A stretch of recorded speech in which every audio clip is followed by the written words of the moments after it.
کیوں؟ السلام علیکم ناظرین، میں ہوں اسکر چودھری۔ ناظرین، کچھ اپڈیٹس آپ کے سامنے رکھنی تھی پاکستان تحریک انصاف کی 8 فروری کی انتخابات کے حوالے سے، اور چونکہ ہم تو پرنٹ میڈیا کے ہیں، گھما پھرا کے بات کرنے کی ضرورت نہیں ہے۔ پہلے 1.5-2 منٹ آپ کو کنفیوز بھی نہیں کریں گے، ڈائریکٹ آئیں گے ہم جو اپنی خبر کے اوپر۔ تو پاکستان تحریک انصاف نے سینٹرل سیکریٹریٹ میں ایک کوآرڈینیشن اینڈ مانیٹرنگ ڈیسک قائم کیا ہے، جہاں پر 30 سے زیادہ لینڈ لائن ٹیلی فون لگائے گئے ہیں، تاکہ اگر کہیں پر موبائل سروس کا مسئلہ آتا ہے، انٹرنیٹ کی بندش ہو جاتی ہے، تو لینڈ لائن سے وہ اپنے ورکر کے ساتھ، اپنے پولنگ ایجنٹ کے ساتھ وہاں پر رابطے میں رہیں گے۔ اس کے لیے ایک چیز جو دوسری ہمیں بتائی گئی ہے، یہ جو سینٹر کوآرڈینیشن ان مانیٹرنگ کنٹرول روم جو قائم کیا گیا ہے، یہاں پر یہ سینٹر سیکریٹریٹ میں ہوگا، اور یہ تمام ان کارکنوں کو کہ جن کو اگر اپنے امیدوار کے حوالے سے کوئی کنفیوژن ہے، کیونکہ اس وقت تقریباً تمام حلقوں میں آزاد امیدوار کے طور پر پاکستان تحریک انصاف کے امیدوار انتخابات میں حصہ لے رہے ہیں، اور بہت سے ایسے بھی حلقے ہیں کہ جہاں پر 2-2 3-3 لوگ یہ دعویٰ کر رہے ہیں کہ پاکستان تحریک انصاف کا یہ عمران خان کا ٹکٹ ہمارے پاس ہے۔ تو اس کے لیے سینٹر سیکریٹریٹ نے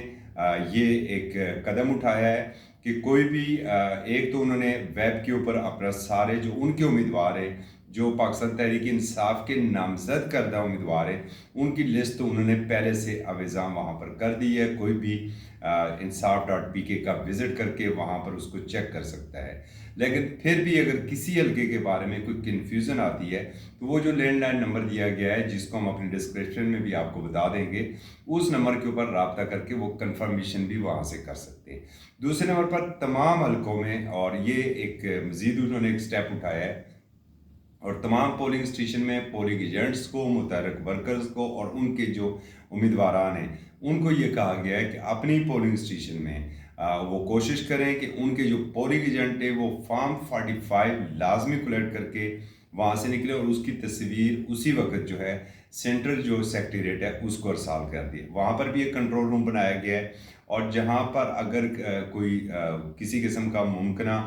چونکہ پی ٹی اے ذرائع یہ دعویٰ کر رہے ہیں کہ ہمیں خدشات ہیں کہ دھاندلی ہو سکتی ہے، تو وہ بھی ایسے، یا کوئی وہاں پر نظم و ضبط کا آتا ہے، لا اینڈ آرڈر کی سچویشن بنتی ہے، تو وہ بھی پی ٹی آئی نے اپنے ایجنٹس کو کہا ہے کہ اس کے تمام تر ثبوت وہ سینٹر سیکریٹریٹ میں بھجوائیں، تاکہ کل جب انہیں کمپائل کیا جائے، اور اگر الیکشن کے نتائج کے اوپر پاکستان تحریک انصاف کو کوئی اعتراض آتا ہے، تو وہ کمپائل شدہ جتنے بھی ایویڈنس ہیں وہ کورٹ آف لا کے سامنے پیش کیے جا سکیں۔ اور اس کا جو سینٹرل کوآرڈینیشن مانیٹرنگ روم ہے، اس کے افتتاح اگلے 24 یا 48 گھنٹوں تک متوقع ہے۔ یہ بھی بتا چلیں کہ یہ سینٹرل سیکریٹریٹ میں قائم کیا گیا ہے، اور وہاں پر الیکشن ڈے والے دن بالخصوص بڑی تعداد میں لوگ وہاں پر موجود رہیں گے۔ 30 ڈیسک وہاں پر بنائے گئے ہیں، جو کہ کوآرڈینیشن کریں گے اپنے لوگوں کے ساتھ، اور لینڈ لائن ٹیلی فون کی بھی سہولت میسر کی گئی ہے۔ انٹرنیٹ کے لیے متبادل بھی کچھ انتظامات کیے گئے ہیں۔ تو یہی یہاں تک کی خبر تھی، باقی بھی ایسی کوئی خبر ہمارے پاس آتی ہے تو آپ سے شیئر کریں گے۔ اب تک کے لیے اتنی اجازت دیجیے، اللہ حافظ۔